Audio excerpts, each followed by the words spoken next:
church is the spirit of jealousy. Because most of us are mad at other people, not because they made us mad, just because we want what they got. Most of us are hating on people, not because they've done something to us, but just simply because they got something that we don't have. And the reality is, you got to understand that you don't know what they've been through to get what they got. So you can always hate on them, because the reality is God gave them something based on what they go through and came out of. Now, this is the remedy for the hater. Now, obviously, they have something that you don't have. So that means they're probably doing something that you're not doing. I'm going to say that again. Because they have something that you don't have, that means they probably are doing something that you're not doing. So the smart thing for me to do is not to sit back and hate on you, but to get hooked up with you and see what you're doing that I'm not doing. Look at your neighbor and say, what are you doing that I'm not doing? Now, the Bible says love is not boast, love is not proud. In other words, love is not afraid to say I'm sorry. See, a lot of us, I know you don't like this message I was going to tell you about what you're going to get and how God was going to bless you. You know, the reality is you can't make it into the kingdom unless you got the love right. You can't make it to heaven unless you got love in your heart. So like I said, the only thing that's stopping a lot of things in your life from happening is simply you won't say I'm sorry. And sometimes you got to be spiritual enough to say you're sorry when you know you weren't the one that did wrong. Because the Bible says, blessed are the peacemakers, for they shall see God. You got to understand, when I'm making peace and when I'm able to say I'm sorry, I'm not saying I'm sorry for them, but I'm saying sorry for myself. Because I understand how God has forgiven me, and God's not going to forgive me if I'm not willing to forgive other people.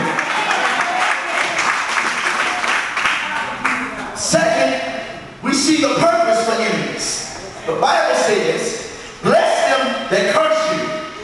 Do good to them that hate you. Watch this. Pray for them that despitefully misuse you. Now, this is a kingdom principle, but it's definitely not a natural reaction. It's not natural to treat people with love when they do you wrong. It's natural to cuss them out. Because your flesh wants to get right back with them. Let's be honest. There's a part of you that's not saved. God saves your spirit and God saves your soul. But there's always a part of you, your nasty flesh, that never gets saved.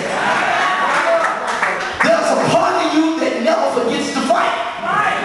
There's a part of you that never forgot how to cuss and still knows the right combinations to make somebody mad.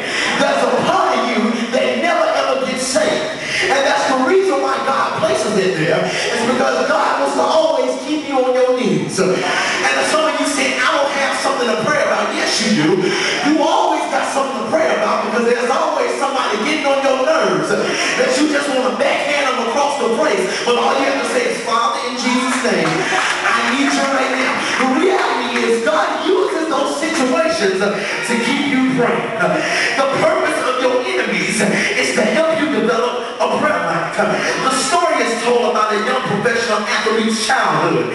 He was always tormented by his older brother because his brother was way better than him in basketball.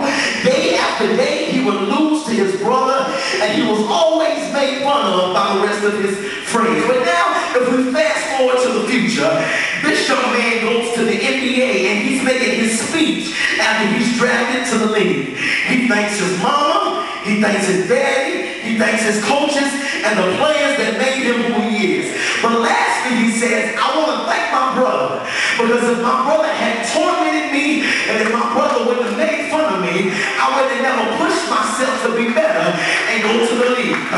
Your enemies are just like that older brother. They're pushing you to get into a place of prayer and pushing you to the next level. That's why you need to, next time your enemies are getting on your nerves, instead of getting mad at them, write them a thank you note, because they don't understand that they're taking you to another place in God. That's what the Bible says in Psalms 23, that he's preparing a table before you